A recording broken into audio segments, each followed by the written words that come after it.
Hey folks, welcome back to the channel. The S&P 500 dropped 20%. The Nasdaq is down almost 30%. So it's a really good time to be looking at the markets and trying to find those good opportunities to buy really high quality stocks at cheap valuations. Now, if you're an index investor, you would be much better off buying now than you were half a year ago. But if you like to do your own research into particular companies, then you have to figure out which companies are worth investing in right now. So in today's video, I'll be sharing the Fundamentals Explorer tool inside Interactive Brokers.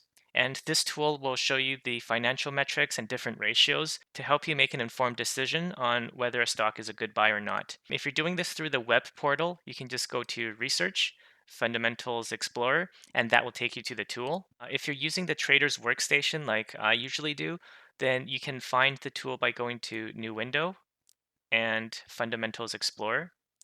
If you click on that, it should open up a new window.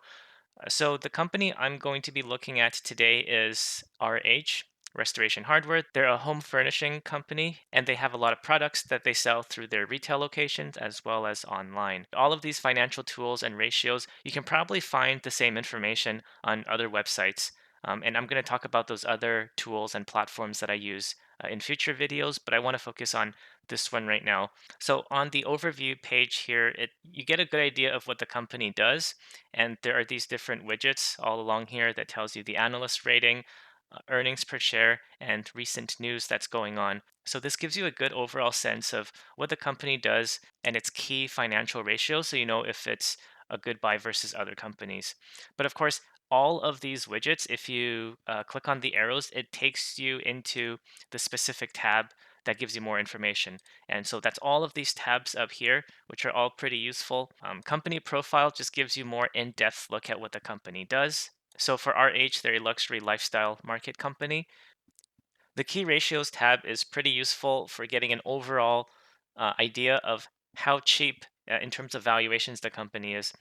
So the first thing here is the price and volume in this category, which tells you like the PE ratio, the price to sales ratio, price to cash flow, and all of that stuff. So if you click on any of these sections, they open up and you can see how Restoration Hardware is doing compared to other companies like Williams Sonoma. So you can see like RH is sort of in the middle at a price to earnings ratio of 12.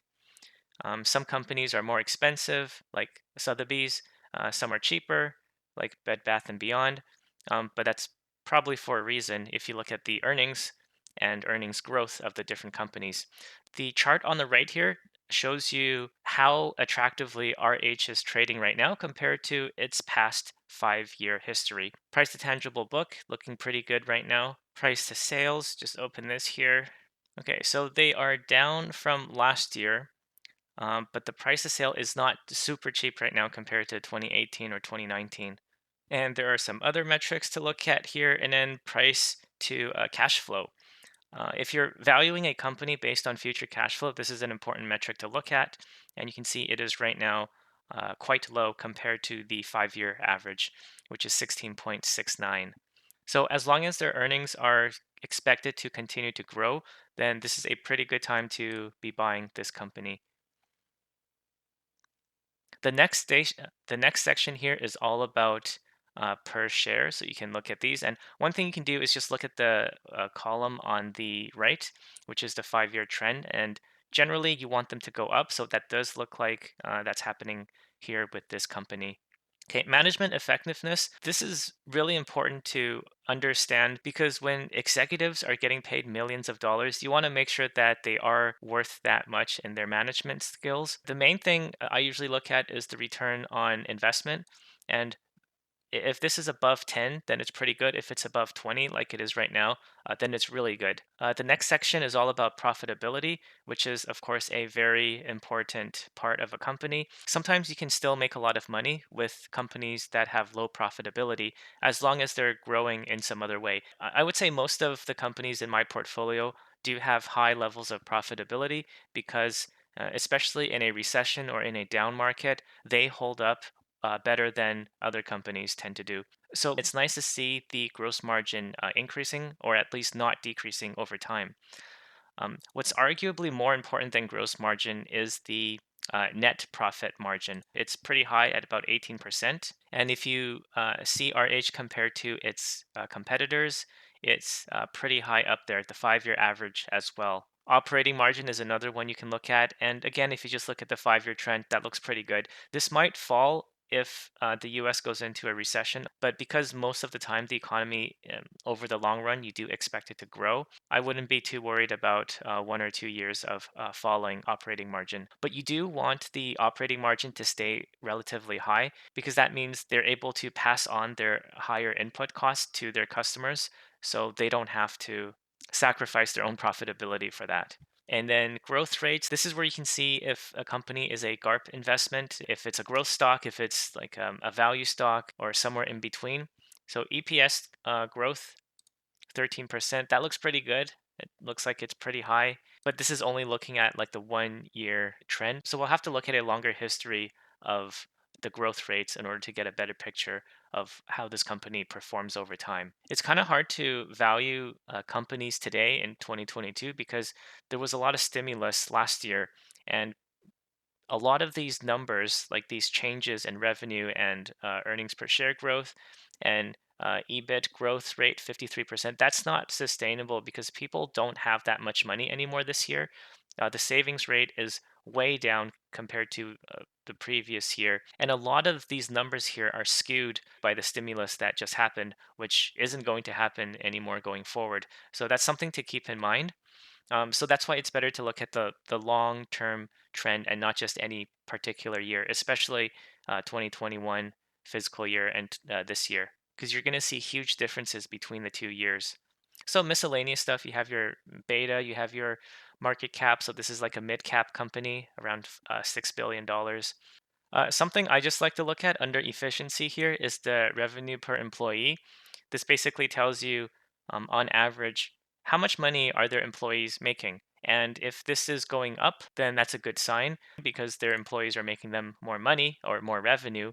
But if this is going lower, then that's a sign of inefficiency. So that's why this is in the efficiency section here. So all of that information is found under key ratios. So I usually spend a bit of time in here just because there's so much good financial statements and information to find here.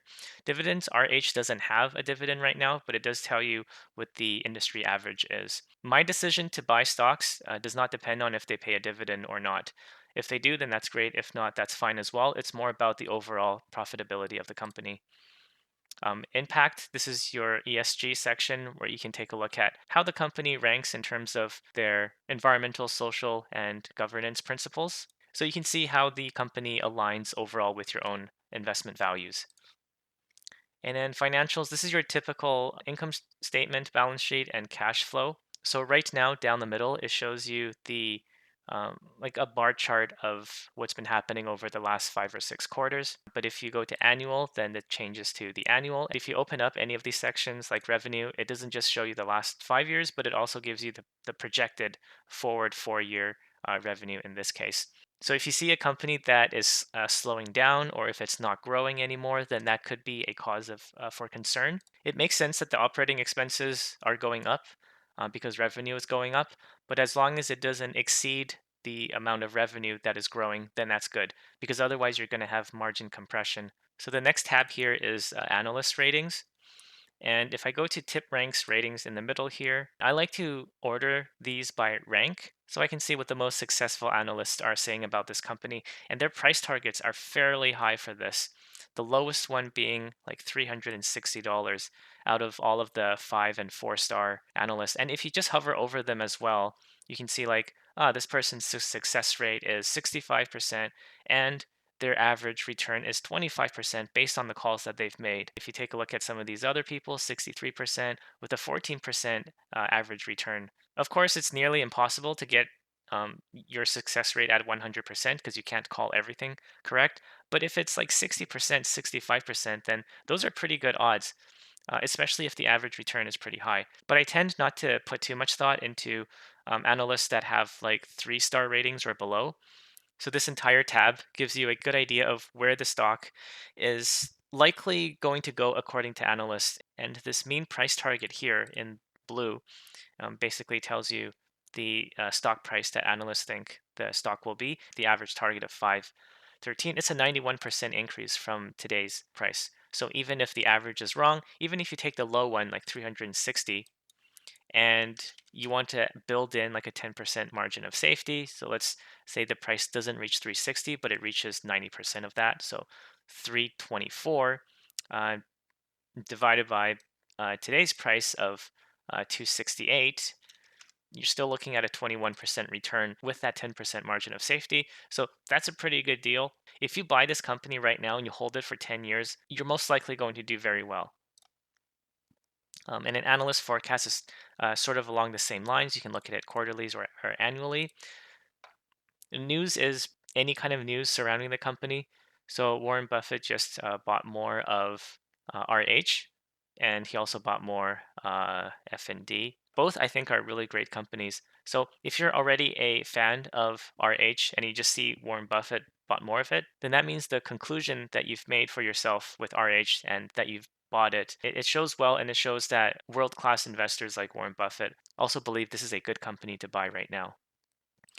Ownership, I'd like to look at this mainly just to see what the institutional ownership percentage is. So if I switch over to percent, you can see there's 95% institutional investors. That's good. Usually these investors hold for the long term and they hold for their clients. So they tend to pick higher quality companies.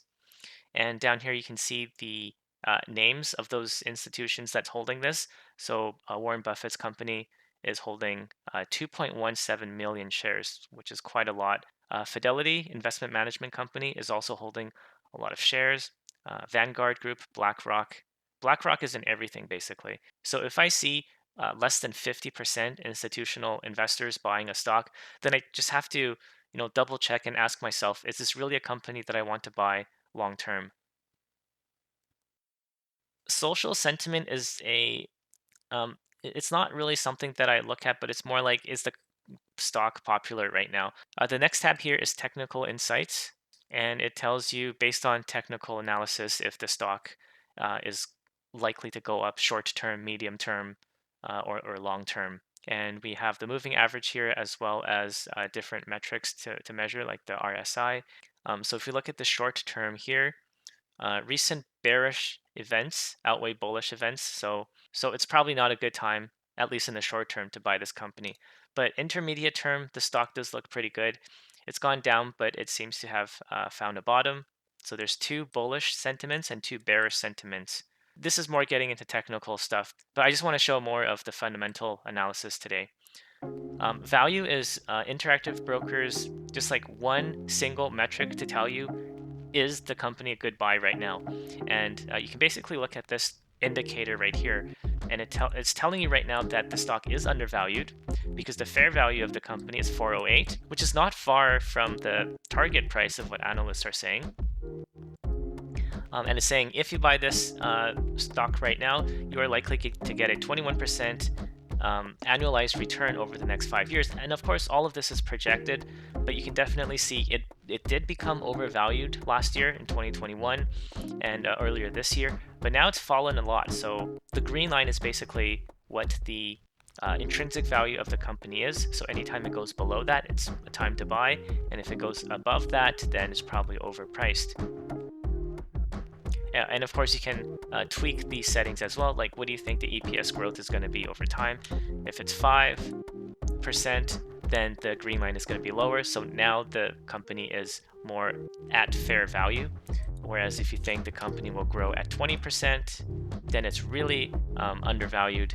And if you buy it right now and over a couple of years, it looks like the stock will go to like $800. So you'll make like 3 times your money if you buy it today.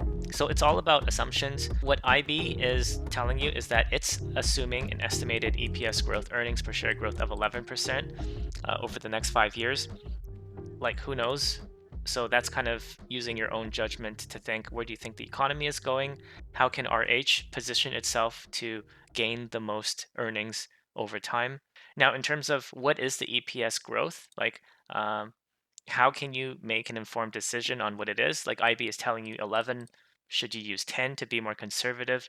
Why not use 15? Why not use 7? So down here to give you a better idea of how the company has grown in the past, because you can't really predict the future, but you can extrapolate information from the past to give you a good idea of where the company might be growing.